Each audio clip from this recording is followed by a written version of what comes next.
This week on the Mindful Men podcast.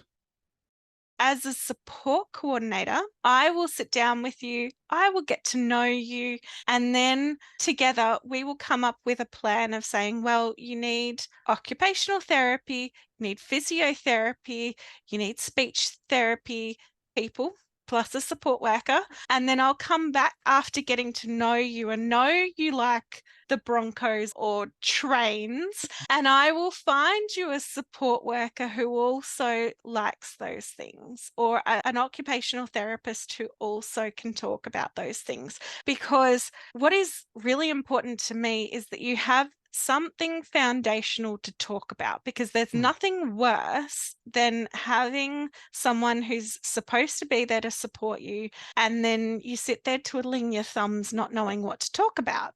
Whereas if you can both start with, I love the Broncos, which is not me. I know the Broncos exist. That's as good as I've got. And I know the Dolphins exist in the same league. There you go. I love that point because connection is really important. Quality connection, the ability to go into any environment and build a connection very quickly, because often these supports are they're time critical as well. An NDIS plan doesn't last forever. Like it has an end date. And so to be able to build connection and build trust and build respect at the same time is crucial. So talking about the footy or talking about trains or talking about video games, I'm having a lot of conversations about video gaming, coffee, surfing, you name it. It just helps build that trust. And I've been there as a client of the mental health system myself. I've been in situations where I've spoken to a therapist and there is no connection. And you're going, what am I doing here? I'm not getting anything out of this.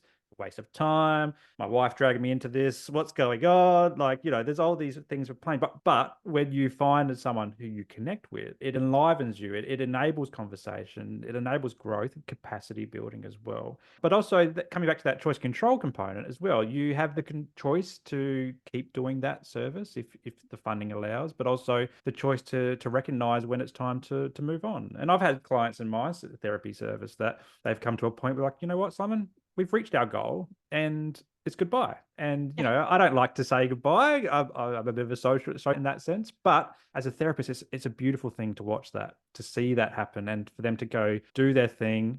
Who knows? They might come back and we do it all again. But it is part of the process as well. It's a capacity building process. Yeah. Absolutely. So I am often found at networking events or at expos because I want to find out who else is out there. I don't want to refer to the same people I've used before because that might not be suitable for you.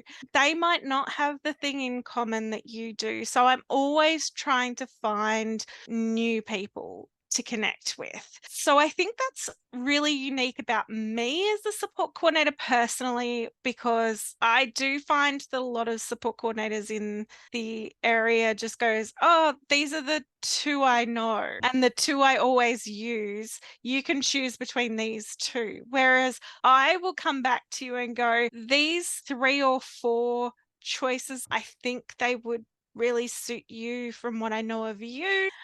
If you're overwhelmed with choice of 3 or 4, you could close your eyes and do eeny, meeny, miny, mo, and you'd still land on someone good. So that also takes away the complication with having to make decisions when you feel overwhelmed with decision making. You've touched on a few things. So a support coordinator is someone to help understand this craziness of the NDIS, what it all means to work through an NDIS plan. Like this is what the funding says and this is how we can do it, connecting in and finding the right supports for you. Or maybe it might not be the right support, but it's what we learn on that process as well. I want to touch on review. So it's also someone who can help review an NDIS plan. So we talked about plans have an end date, which then prompts a review, or maybe you also get a plan that you're not happy with, that you want to do an early review. Can you talk us through the review process and how a support coordinator can help? Yeah, absolutely. So I'm just going to touch on one more thing before I talk about the Yes. review, because to me, the review is like the end part of explaining this. So you've got all this funding in all these different categories, but how do you spend it? What do you do then? So a good support coordinator will sit there and budget it out with you and go, okay, this means you've got 5 hours a week of a support worker. How would you like to do that? Would you like to do 5 hours all in one go? Would you like to do it over over 2 sessions.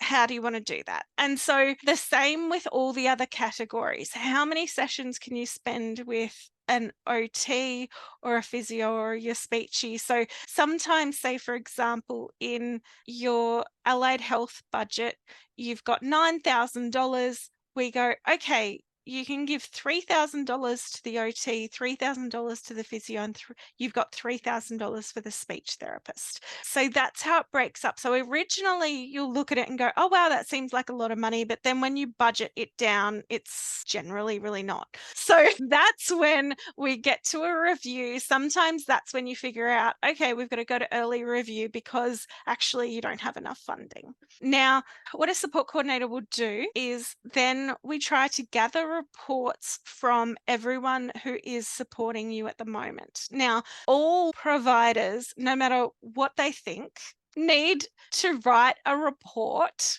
to justify why they are in your life, because they need to justify to the NDIS why the NDIS is spending money on support. Now, I've had a lot of support workers say they've never had to do a report before. Why do they have to do one now? Why is it just me asking for this? And I'm like, well, every other support coordinator should be asking you for this too, because you need to justify your existence. It's not just for the OT or just for the physio to justify why you need supports. Everyone needs to come together. So I will contact all of the people who are supporting you, and I will say, I need your report in. You send it to me. I then look over them very carefully and I will send them back if they're not good enough. So then I write my report where I summarize everyone else's reports, and then I highlight in dot points, we're asking for this many hours of support, we're asking for this many hours of OT, we're asking for this many hours of physio,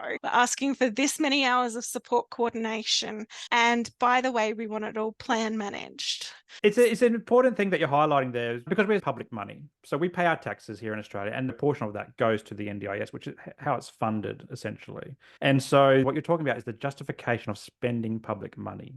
And that's private. That's people who are independent contractors. That's people who are big businesses in the disability space, and they're support workers, they're allied health professionals, they're support coordinators. It's essentially, how do we justify using public money to support this person with disability? And it's a really valid point that you're raising there. Lots to unpack. There's so much involved in support coordination.